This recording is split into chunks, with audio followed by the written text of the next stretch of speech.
Assalamualaikum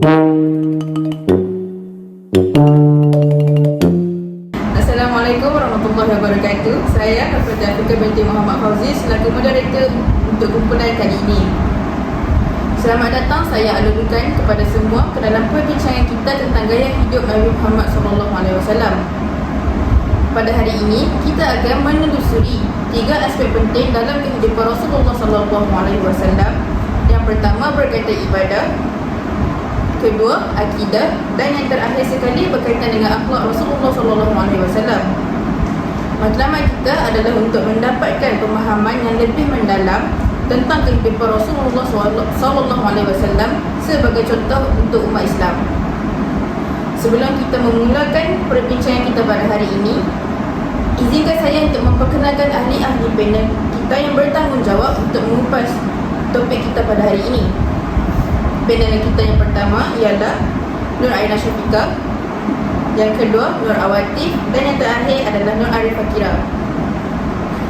Dalam sesi ini, kita akan membahas aspek-aspek kunci dalam gaya hidup Nabi Muhammad yang meliputi 3 aspek tersebut, iaitu ibadah, akidah, dan juga akhlak. Aspek akhlak akan membincangkan moraliti dan etika yang cemerlang yang digambarkan oleh Nabi. Aspek akidah akan membawa kita ke dalam pemahaman tentang keyakinan dan iman Nabi dalam Allah. Dan akhirnya, aspek ibadah akan menyoroti praktik-praktik ibadah yang diamalkan oleh Nabi sebagai teladan. Jadi, kami berharap bahawa informasi yang akan kami kongsi hari ini akan memberikan wawasan yang lebih mendalam tentang kehidupan Nabi Muhammad SAW dan bagaimana ia mempengaruhi gaya hidup dan keyakinan umat Islam. Tanpa membuang masa lebih lama, mari kita mula dengan bahagian pertama, iaitu ibadah. Mari kita mulakan dengan aspek ibadah. Apakah bentuk-bentuk ibadah yang penting yang diamalkan oleh Rasulullah SAW? Sudikah panel satu menjawab soalan saya? Terima kasih moderator kerana mengajukan soalan sebentar tadi. Gaya hidup Rasulullah dalam aspek ibadah adalah teladan utama dalam praktik ibadah dan spiritualitas. Berikut adalah beberapa poin penting dalam gaya hidup Rasulullah dari segi ibadah. Terdapat pelbagai isi yang ingin saya kongsikan, namun masa tidak begitu berpihak pada kita. Oleh itu saya akan memilih 3 poin utama, iaitu yang pertama adalah solat. Rasulullah menjalankan ibadah solat secara rutin dan dengan penuh khusyuk. Solat merupakan kewajipan utama dalam Islam dan menjadi komitmen utama dalam ibadah sehari-hari. Seperti yang kita tahu, solat merupakan tiang agama dan jika kita meninggalkannya, maka untunglah tiang sebuah agama. Seterusnya adalah ibadah puasa.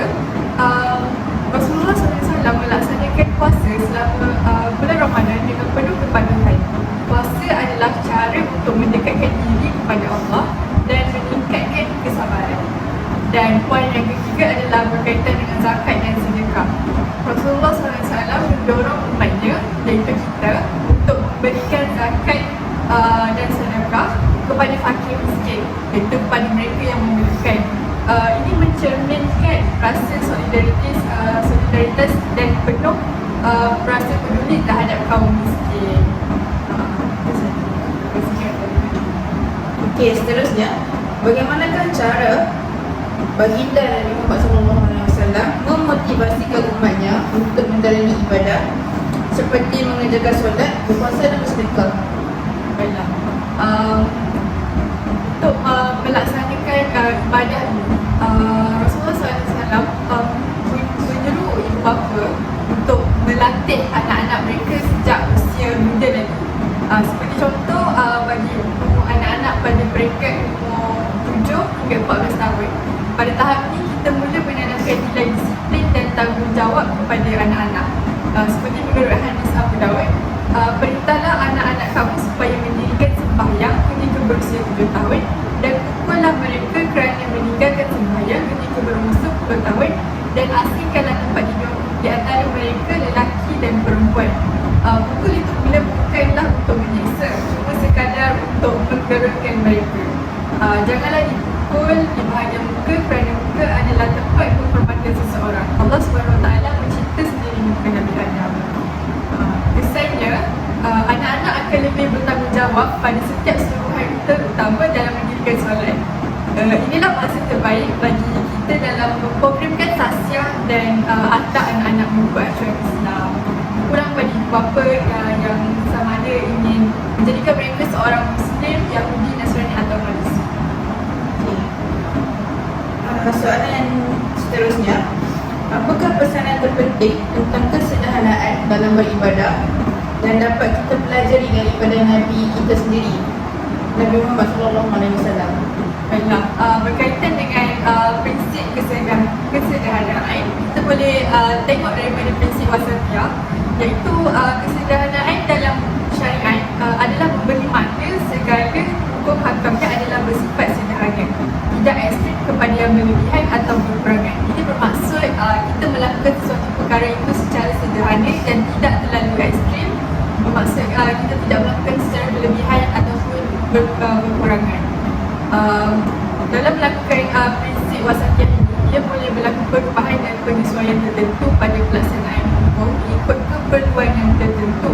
Contohnya solat fardu, hendaklah dilakukan secara berdiri, namun sekiranya kita mempunyai kekangan seperti sakit atau sebagainya, Islam telah memberikan kelonggaran untuk duduk bagi mereka yang sakit. Wasatiyah juga memberi makna pertengahan antara dua perkara, iaitu mengambil tindakan antara dua kecenderungan. Contohnya antara kaya dan miskin, maka mengambil pendirian sederhana dalam mencari harta lebih diutamakan. Dan apabila kita merujuk kepada Al-Quran, kita akan dapati Al-Quran menyifatkan umat Islam sebagai umat yang sederhana atau mempunyai konsep pertengahan dalam segala aspek kehidupan mereka.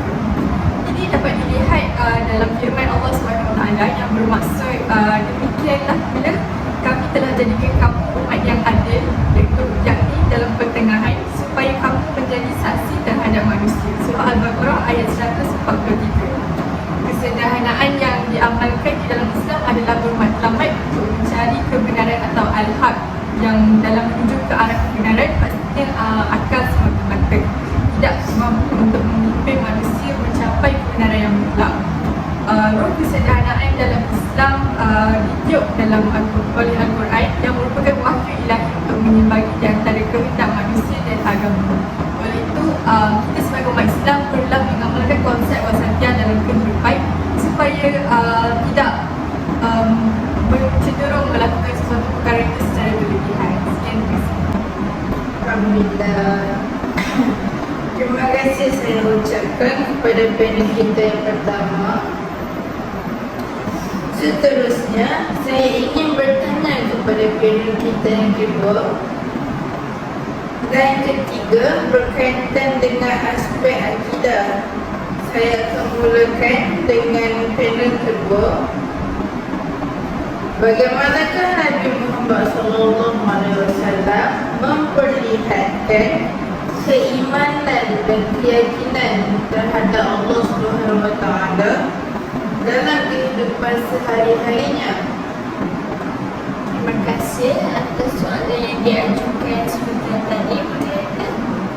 Jadi, kepatuhan Nabi Muhammad SAW kepada Allah dalam aspek akidah memerlukan banyak pengajaran penting bagi umat Islam. Jadi berikut adalah beberapa pengajaran utama yang dapat kita ambil. Antaranya, ketundukan dan ketaatan Nabi Muhammad SAW adalah contoh nyata tentang sejauh mana seseorang dapat tunduk dan taat kepada Allah. Kepatuhan beliau kepada perintah Allah menjadi tauladan bagi umat Islam untuk mentaati hukum hakam agama ini. Jadi keteguhan dalam iman adalah poin saya yang seterusnya. Nabi Muhammad SAW menghadapi banyak cubaan, tantangan dan perlawanan selama perjalanan kenabian beliau. Namun, beliau tetap teguh dalam iman kepada Allah Ini mengajarkan umat Islam untuk tetap kuat dalam iman mereka, bahkan dalam situasi yang sulit. Seterusnya, kejujuran dan kesetiaan kepada Nabi. Nabi Muhammad SAW selalu menjalankan kewajibannya dalam menyampaikan wahyu Allah tanpa distorsi atau perubahan. Kejujuran dan kesetiaan beliau kepada wahyu Allah mengajar pentingnya kejujuran dalam beragama dan dalam kehidupan sehari-hari. Dan seterusnya, kehormatan terhadap kitab suci. Nabi Muhammad SAW sangat menghormati dan memuliakan Al-Quran sebagai kitab suci yang diturunkan oleh Allah. Ini mengajarkan umat Islam untuk menghormati dan memahami Al-Quran dengan lebih mendalam. Jadi, seterusnya kita juga ada kepedulian terhadap kesejahteraan umat. Nabi Muhammad SAW selalu memperhatikan kesejahteraan dan kesejahteraan umat-umatnya ini. Ini mencakup aspek fizik, emosional dan spiritual. Beliau mengajarkan pentingnya berbagi, membantu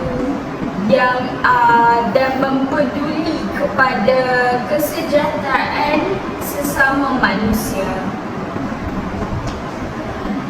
Jadi pengajaran ini menunjukkan bagaimana kepemimpinan Nabi Muhammad SAW dalam aspek akidah dapat menjadi contoh dan inspirasi bagi umat Islam dalam menjalani kehidupan mereka dengan penuh kepatuhan kepada Allah.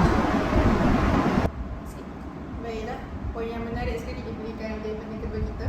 Soalan seterusnya, apakah pengajaran-pengajaran utama yang boleh diambil daripada Nabi Muhammad SAW terhadap Allah Subhanahu Wa Taala dalam aspek akidah? Silakan pendengar kedua. Okey, jadi saya akan ulas mengenai usul ini. Rasulullah SAW menggalakkan umatnya untuk berdoa dan memohon ampun dengan berbagai cara. Dan pentingnya bertawakal kepada Allah dalam akidah, yakni keyakinan, sangat ditekankan.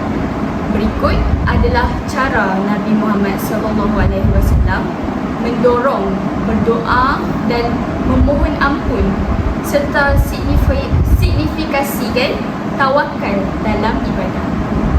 Jadi, yang pertama ialah mengajarkan berdoa dalam segala keadaan.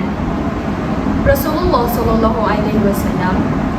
mengajarkan umatnya untuk berdoa dalam segala situasi, baik senang maupun susah. Beliau mengingatkan bahawa Allah selalu mendengar doa-doa hamba-Nya dan tidak ada yang terlalu besar atau terlalu kecil untuk diminta dalam doa. Yang kedua, menunjukkan contoh berdoa. Nabi Muhammad sendiri sering berdoa, baik di saat solat, dalam situasi sulit atau bahkan dalam kehidupan sehari-hari. Beliau memberikan contoh konkret tentang bagaimana berdoa dengan penuh tawaduk dan keikhlasan. Yang ketiga, mengajar doa-doanya. Rasulullah SAW mengajarkan umatnya berbagai doa yang dapat digunakan dalam berbagai keadaan, seperti doa untuk kesihatan, perlindungan dan keampunan. Beliau juga mengajarkan doa-doa yang sangat mendalam seperti doa istikharah. Yang keempat, mengingatkan pentingnya memohon ampun, seperti yang diberikan contoh oleh Nabi Muhammad. Nabi Muhammad mengingatkan umatnya untuk terus-menerus memohon ampun kepada Allah, mengakui kesalahan dan dosa-dosa serta berusaha untuk memperbaiki lagi diri. Jadi seterusnya juga bertawakal. Yang terakhir, kepentingan dalam bertawakal. Bertawakal ini penting dalam aspek akidah kerana ianya akan bermula dari dalam diri kita sendiri. Jadi bertawakal kepada Allah ini adalah elemen penting dalam akidah dalam Islam ini. Ini mengacu pada keyakinan sepenuh hati bahawa Allah adalah pemegang segala urusan dan segala sesuatu yang terjadi sesuai dengan kehendaknya. Beberapa aspek penting tentang tawakal dalam akidah meliputi ketundukan kepada kehendak Allah. Bertawakal berarti kita berserah diri dan tunduk kepada kehendak Allah dalam segala hal. Ini mencerminkan keyakinan bahawa Allah Maha bijaksana dan Maha mengetahui apa yang terbaik untuk kita. Jadi, tawakal adalah fondasi keyakinan Islam yang sangat kuat dan mengajarkan umatnya untuk menggantungkan diri pada Allah untuk segala hal yang berlaku. Ini adalah cara untuk menguatkan akidah dan merasakan kedekatan yang lebih besar kepada Allah. Baiklah, soalan terakhir berkaitan akidah sebelum kita balik kepada aspek akhlak pula. Bagaimanakah Rasulullah SAW menggalakkan umatnya untuk berdoa dan memohon ampun? Dan apakah kepentingan bertawakal kepada Allah Subhanahu Wa Taala dalam akidah? Silakan pertanyaan kedua. Dalam gaya hidup Rasulullah SAW dari aspek akidah sangat penting dalam memahami ajaran Islam. Berikut adalah beberapa aspek penting dalam akidah Rasulullah. Yang pertama, kepatuhan kepada Allah. Rasulullah selalu memperlihatkan ketaatan dan tunduk kepada perintah Allah dalam setiap aspek kehidupan. Ini mencakup beribadah, bersikap adil dan menjalankan tugas-tugas keagamaan dengan penuh dedikasi. Seterusnya, kepercayaan pada malaikat. Rasulullah beriman pada malaikat sebagai makhluk yang tak terlihat dan melaksanakan perintah Allah. Beliau menerima wahyu dari malaikat Jibril dalam menerima Al-Quran. Seterusnya, akidah tentang kitab-kitab suci. Rasulullah beriman pada kitab-kitab suci sebelumnya seperti Taurat dan Injil, tetapi juga mengajarkan bahawa Al-Quran adalah kitab terakhir yang sempurna. Seterusnya, akidah tentang hari akhirat.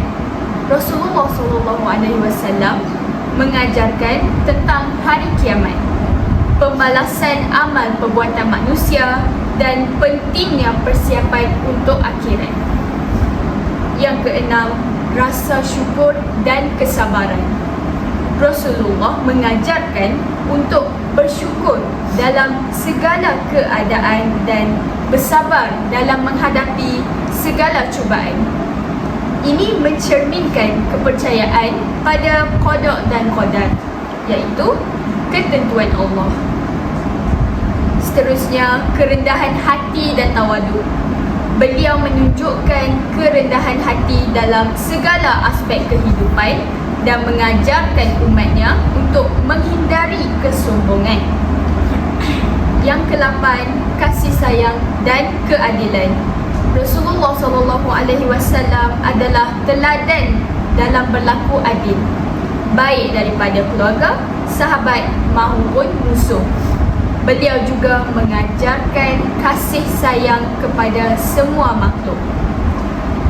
Yang terakhir, dakwah dan penyampaian ajaran. Beliau berusaha keras untuk menyebarkan ajaran Islam kepada seluruh manusia tanpa memaksa, melainkan dengan hikmah dan kesabaran. Dengan ini, akidah Rasulullah itu mencerminkan fondasi iman dalam Islam dan memberikan pedoman bagi umat Islam dalam menjalani kehidupan sehari-hari. Itu sahaja. Terima kasih. Begitu rupanya. Alhamdulillah, banyak ilmu yang kita peroleh pada hari ini. Terima kasih kepada panel 1 dan panel 2. Terakhir, mari kita bincangkan aspek akhlak Rasulullah SAW. Panel 3 sudah bersedia? Ya, sudah bersedia. Baiklah. Nabi Muhammad SAW dikenali dengan karakter moral yang sangat cemerlang. Bolehkah anda berkongsi dengan kami beberapa contoh utama tingkah laku dan etika baginda SAW? Baiklah, terima kasih kepada moderator atas soalan yang cukup bernas diajukan kepada saya. Bismillahirrahmanirrahim. Assalamualaikum warahmatullahi wabarakatuh. Sebagai panel yang ketiga, saya akan mengupas dan membincangkan tentang penghayatan akhlak Rasulullah dalam hidup. Jadi, penghayatan akhlak Rasulullah ini merupakan satu tujuan yang mulia yang perlu kita semua lakukan sebagai seorang Muslim yang sejati. Jadi, antara beberapa akhlak Rasulullah, yang pertama saya dapat kongsikan tentang sikap sikap kepedulian. Jadi, antara akhlak yang pertama yang dapat kita lihat akhlak Rasulullah ialah tentang kepedulian Rasulullah SAW terhadap keperluan orang lain, contohnya terhadap fakir miskin, yatim piatu. Jadi apabila kita menghayati akhlak ini, bererti bahawa kita juga berusaha untuk membantu sesama insan. Baiklah, yang seterusnya ialah kita dapat lihat akhlak Rasulullah yang sentiasa kita perlu jadikan contoh, iaitu kesabaran. Kita lihat Rasulullah SAW seorang yang sangat menyabar. Jadi Rasulullah ini dikenali sebagai seorang yang sangat menyabar dan baginda mampu untuk menghadapi setiap cabaran dan juga kesulitan tanpa mengadu domba. Jadi dengan mengikuti contoh ini, bererti kita juga bersabar dalam menghadapi setiap masalah.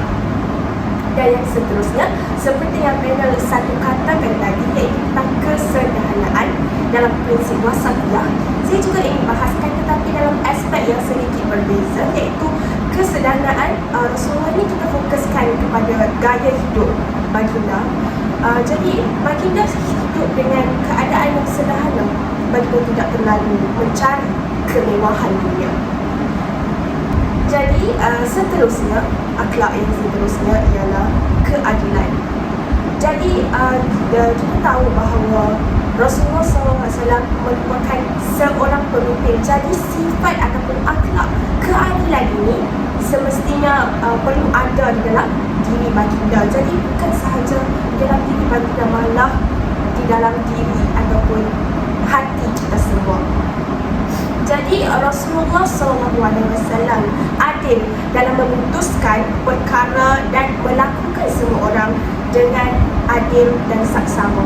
Jadi menghayati akhlak ini sedikit sebanyak akan menjunjung tinggi sikap keadilan itu sendiri dalam segala aspek kehidupan. Jadi seterusnya ialah tadi saya ceritakan tentang kepedulian. Jadi sekarang kepedulian itu dari aspek alam sekitar. Jadi apa yang saya ingin terangkan di sini ialah kita juga perlu mengambil peduli tentang alam di sekeliling kita, iaitu alam sekitar, ciptaan Allah.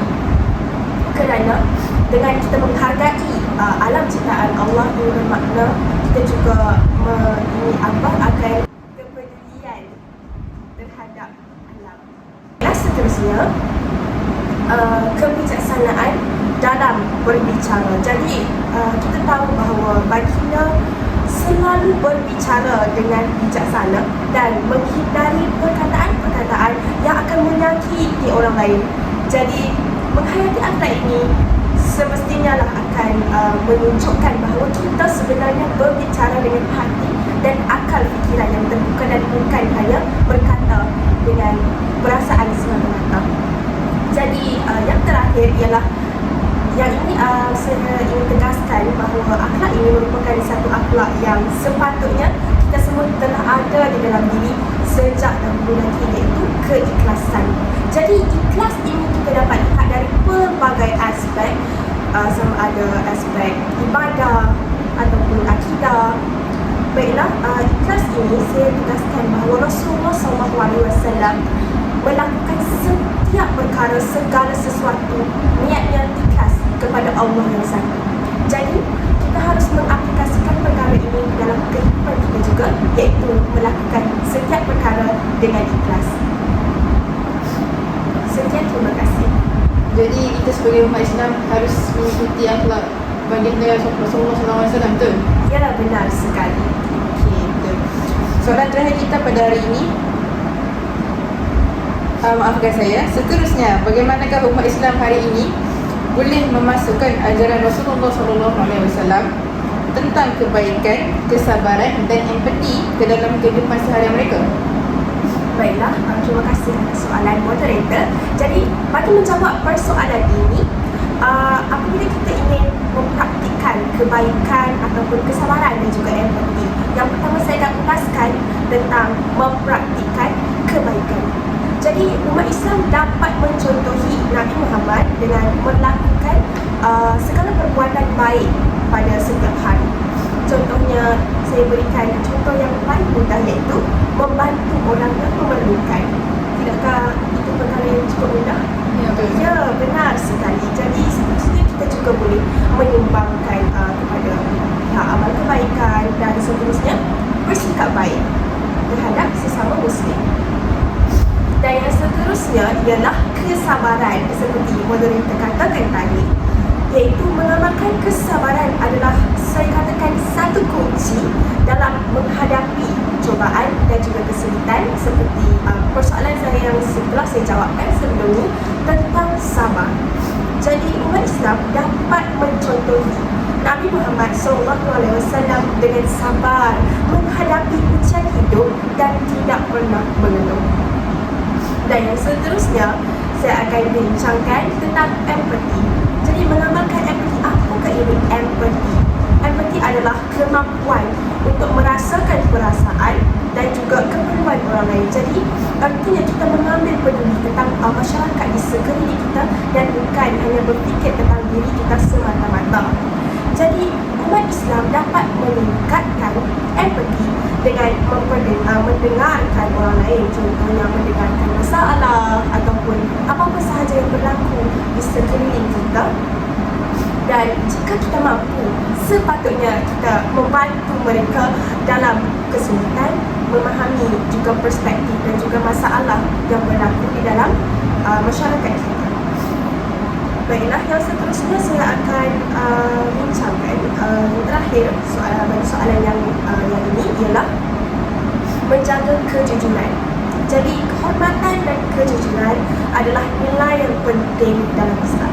Jadi umat Islam dapat mengikuti Nabi Muhammad dengan selalu bersikap jujur terhadap semua orang dan juga dalam setiap perkara yang dilakukan. Baik, saya telah menjawab persoalan moderator. Sekian, terima kasih. Jawapan yang amat bernas ya, diberikan oleh penanya ketiga, betul? Penanya satu, penanya dua? Betul. Okey, mari kita teruskan dengan soalan kita yang terakhir, iaitu bagaimanakah cara Rasulullah SAW menggambarkan rasa hormatnya kepada orang lain dan apakah kepentingan menjaga maruah orang lain? Baiklah, bagi menjawab persoalan yang terakhir, kita sudah berada di penghujung perbincangan kita pada hari ini. Jadi sebelum saya menutup tirai topik perbincangan kita, saya akan kongsikan tentang persoalan yang diajukan oleh moderator sebentar tadi. Jadi apabila kita bincangkan tentang hormat, sikap hormat, menghormati dan juga menjaga maruah, kita kita dapat kaitkan dengan sikap sopan santun dan juga ramah. Jadi kita tahu, umum kita ketahui bahawa Nabi Muhammad SAW dikenali sebagai satu sosok seorang yang ramah dan juga sopan. Beliau selalu menyapa orang dengan senyuman dan juga kata-kata yang penuh dengan kasih sayang dan jiwa. Jadi yang pertama, Rasulullah SAW menghormati kedudukan orang lain. Jadi beliau, baginda menghormati kedudukan orang lain termasuk para sahabat dan juga wanita. Nabi tidak pernah membuat perbezaan antara orang kaya atau orang miskin dalam pergaulannya. Jadi kita dapat lihat di sini bahawa semua orang dilayan oleh baginda secara sama rata. Jadi yang seterusnya, baginda juga menjaga rahsia orang lain. Jadi Rasulullah sangat berhati-hati dalam menjaga rahsia orang lain. Beliau menjaga kebenarannya. Jikalau beliau baginda fikirkan hal ini merupakan satu rahsia ataupun aib seseorang tersebut, jadi baginda tidak akan membongkarkan atau menceritakan rahsia tersebut kepada orang lain. Hal ini menunjukkan kepercayaan dan rasa hormat baginda kepada privasi seseorang.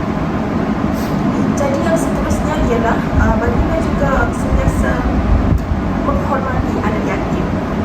Jadi menghormati anak yatim, Nabi Muhammad mengajarkan pentingnya menjaga hak-hak anak yatim dan memberikan perhatian yang khusus kepada mereka, makanan, minuman, pakaian, tempat duduk yang selesa dan kondusif. Jadi apa yang saya bincangkan, saya katakan sebentar tadi tentang empati, menghormati kedudukan dan sopan santun, menjaga rahsia.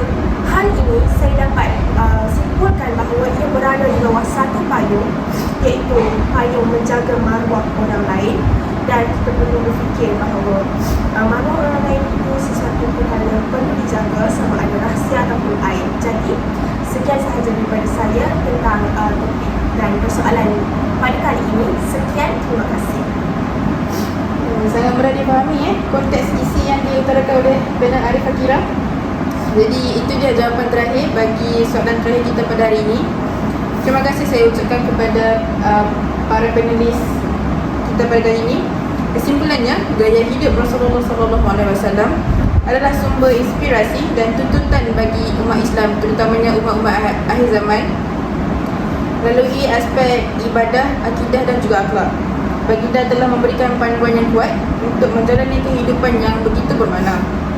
Dengan itu, tamatlah sudah forum kita pada hari ini. Terima kasih sekali lagi saya ucapkan kepada para panelis kita kerana sudah sudi berkongsi ilmu pengetahuan mereka pada hari ini. Sekian, terima kasih. Terima kasih.